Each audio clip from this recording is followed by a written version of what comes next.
भारत में धार्मिक लोग बहुत हैं। धार्मिक लोग यानी कि पूजा पाठ करने वाले, कहीं भी मंदिर देखे तो नमस्कार करने वाले, बहुत ही धार्मिक लोग होते हैं। कहीं भी शिवलिंग दिख गया तो फिर वहीं ज़रूर जाते हैं, पूजा पाठ करते हैं, न जाने क्या क्या करते हैं। लेकिन भगवान कुछ मांगने के लिए बना ही नहीं है।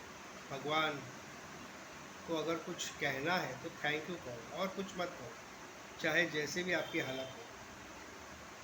भगवान ने आपका आत्मा बनाया, आपका शरीर बनाया, इससे बड़ा और क्या चाहिए। बाकी कोई चीज़ मिले ना मिले, क्या फ़र्क पड़ता। हर चीज़ परमात्मा आपको नहीं दे सकता, ये बात ध्यान रखो।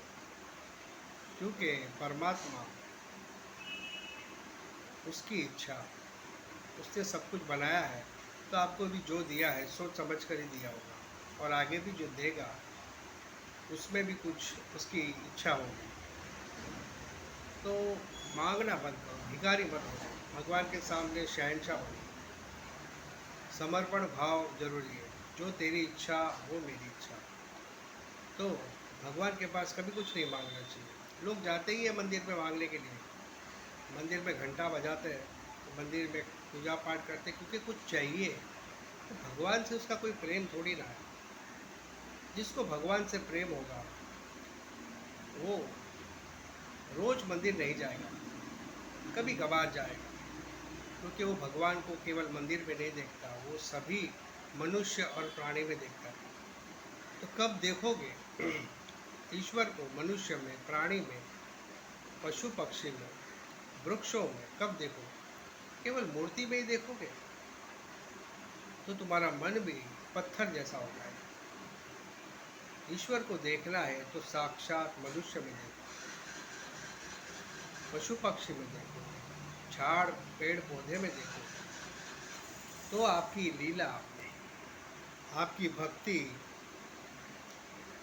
पता चलती है। रामकृष्ण परमहंस भी रोज पूजा पाठ नहीं करते थे, कभी कभी 3-4 दिन हो जाते थे नहीं करते थे।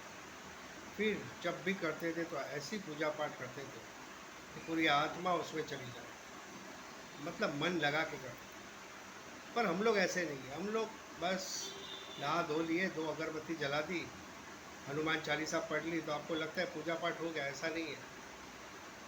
अहंकार झुकना चाहिए। ईश्वर के सामने भी इंसान झुकता नहीं। ईश्वर से जब ये कहते हैं कि ईश्वर जो तूने दिया है काफ़ी है, अब आगे तू संभाल लेगा, और धन्यवाद कहना चाहिए। जो तेरी मर्जी, जैसा तू रखेगा वैसा रहेंगे, तू भटकाएगा तो भटकेंगे। पूर्ण जब समर्पण भाव हो जाता है, उसी जन्म में मुक्ति हो जाती है। ये समर्पण भाव होता ही नहीं है। इंसान कुछ न कुछ बचा के रखना चाहता है, पूरा नीछावर कर दो। तुमने जब नहीं संभाला तब भी उसने ही संभाला।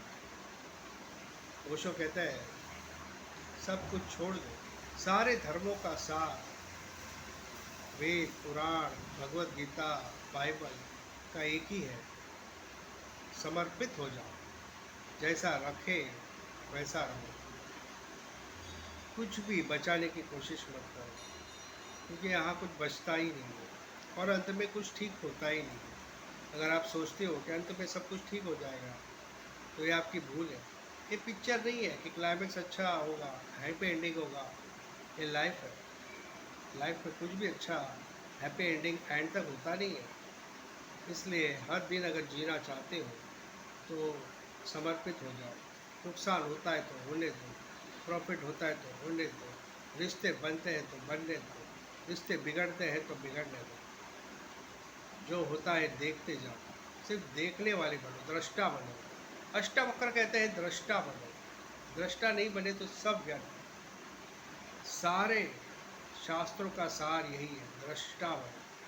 बाकी कुछ भी आपके हाथ में नहीं है। मेहनत करो लेकिन अहंकार मत रखो।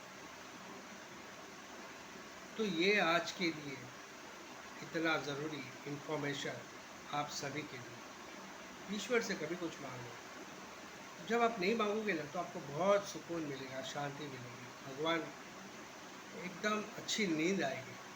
आप एक हफ्ता ट्राई करके देखो, कुछ मत मांगो, भगवान को खाली थैंक यू बोलो। भगवान को थैंक यू बोलो, आपको इतना अच्छा शरीर दिया है, दो आँख से आप देख सकते हैं, हाथ पैर सही सलामत है, गुर्दा लीवर सब कुछ ठीक है, और क्या चाहिए।